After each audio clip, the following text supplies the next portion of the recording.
Assalamualaikum warahmatullahi wabarakatuh. Kami dari kelompok 6 akan mempresentasikan hasil tugas yang telah kami kerjakan.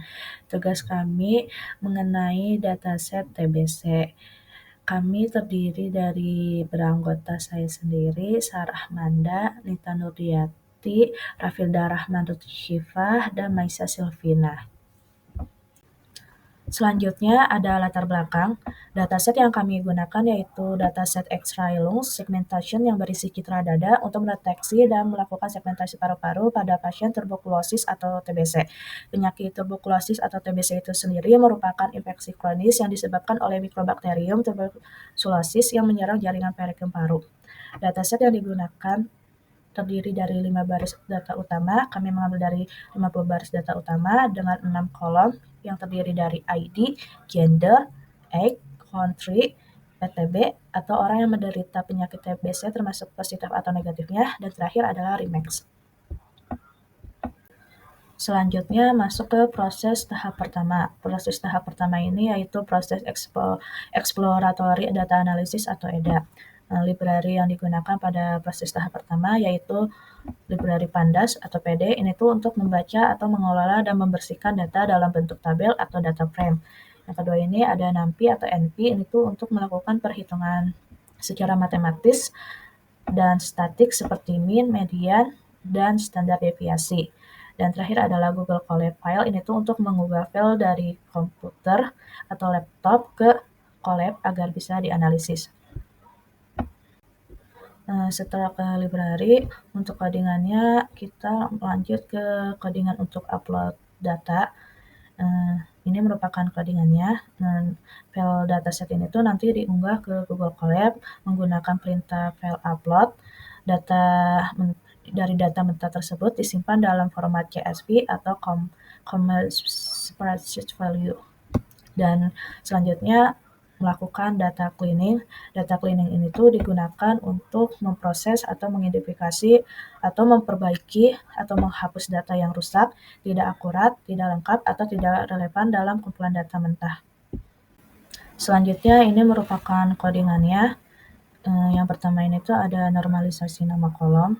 Dia tuh akan membaca setiap kolomnya, dan selanjutnya dia akan memastikan kalau kolom wajib ada nama ID, gender, age, country, PTB dari Max. Setelah dia membaca, dia akan membersihkan kolomnya.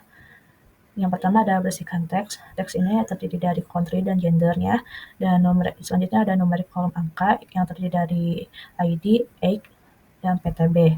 Selanjutnya nilai gender ini akan disingkat. Untuk yang gender male dia akan disingkat male, dan female akan disingkat dari F. Selanjutnya ada drop baris yang n-essential kosong.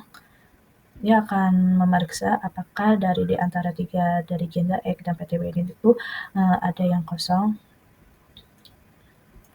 Dan selanjutnya ada batasan usia, dan dia akan memeriksa batasan usianya dan data tersebut akan diambil dari 50 baris utama. Dan outputnya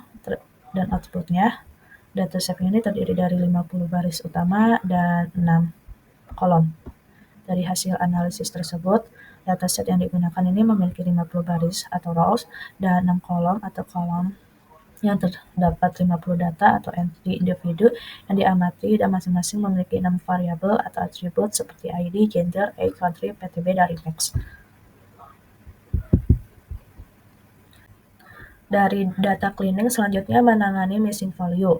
Missing value ini tuh untuk mengatasi data yang hilang dalam sebuah dataset yang dapat dilakukan dengan cara penghapusan data atau imputasi atau pengisian data. Ini merupakan codingan dari missing value, dan outputnya ini 0 semua. Ini artinya bahwa semua data ini terisi semua, tidak ada yang hilang atau missing value, sehingga data tersebut sudah bersih dan bisa dianalisis lebih lanjut. Selanjutnya adalah proses mendeskripsi tipe data. Tipe data ini tuh suatu proses untuk membatasi karakteristik dari suatu data, baik dari sisi nilai maupun operasi yang diberlakukan terhadap satu data. Contohnya adalah integer, string, float, dan sebagainya. Dan ini merupakan codingan untuk mendeskripsikan tipe data. Dan outputnya ini tuh terdiri dari ID, gender, age, country, PTB, dan remix. Dari hasil output ini tuh bahwa dari tipe data, dari ID, integer, kolom, age, dan PTB ini tuh merupakan tipe numerik atau float, sedangkan kolom gender, country, dan remix ini tuh bertipe teks atau objek.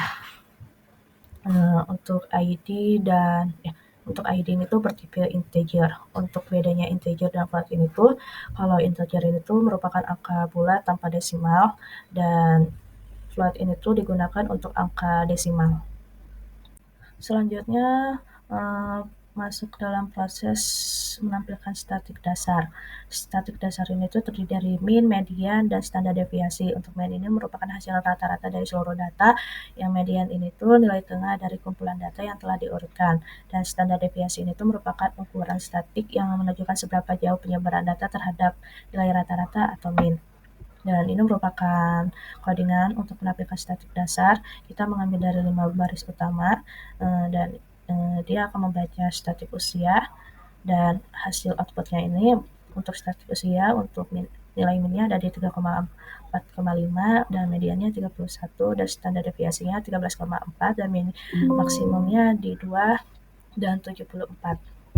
Untuk hasil analisis, untuk hasil dari analisis tersebut, analisis deskripsi terhadap kolom ini usia ini menunjukkan bahwa rata-rata umur pasien adalah 3,45 tahun dengan nilai tengah atau median sebesar 31 tahun.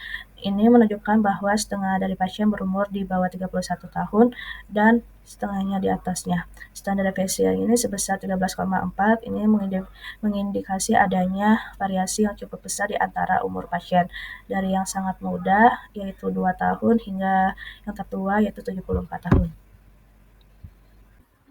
Baik, selanjutnya di sini saya akan menjelaskan tentang visualisasi dan analisis distribusi data.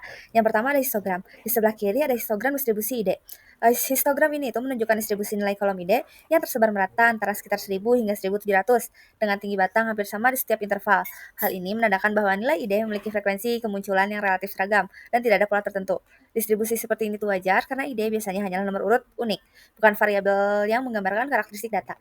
Lalu sebelah kanan yaitu ada histogram PTB. Ini menunjukkan distribusi nilai PTB yang sangat ekstrim dengan pola bimodal.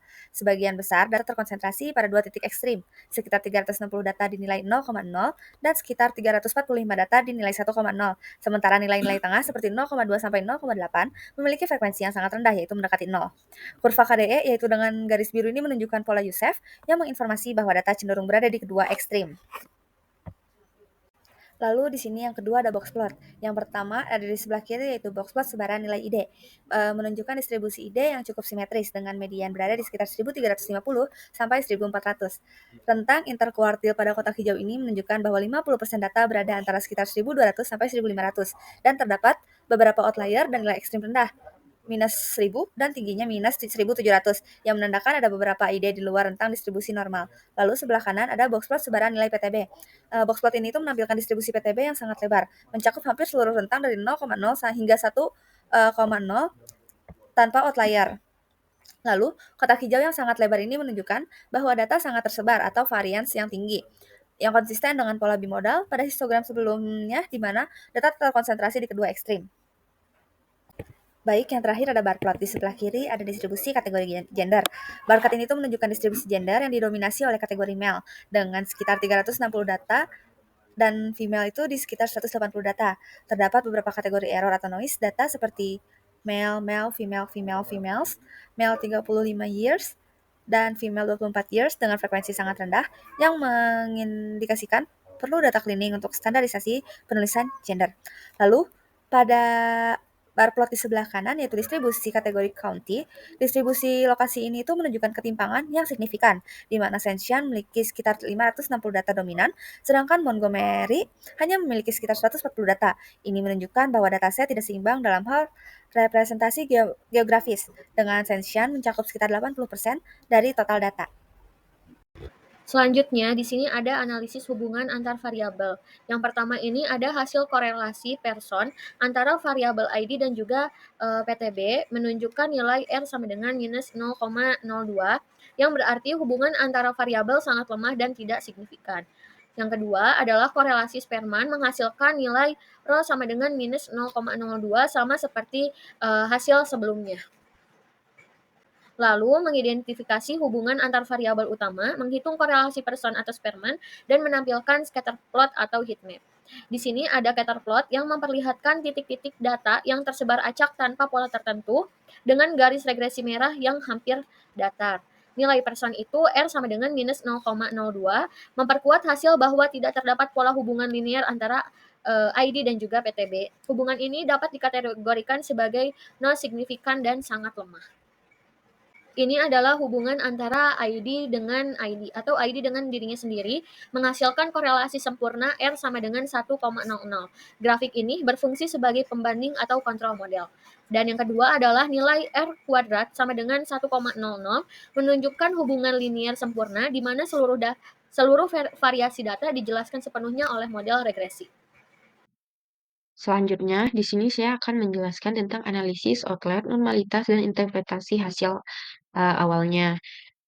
Yang pertama itu, saya melakukan deteksi outlier menggunakan metode IQR, di mana IQR ini tuh dihitung dari selisih antara kuartil ketiga, Q3, atau kuartil pertama, Q1.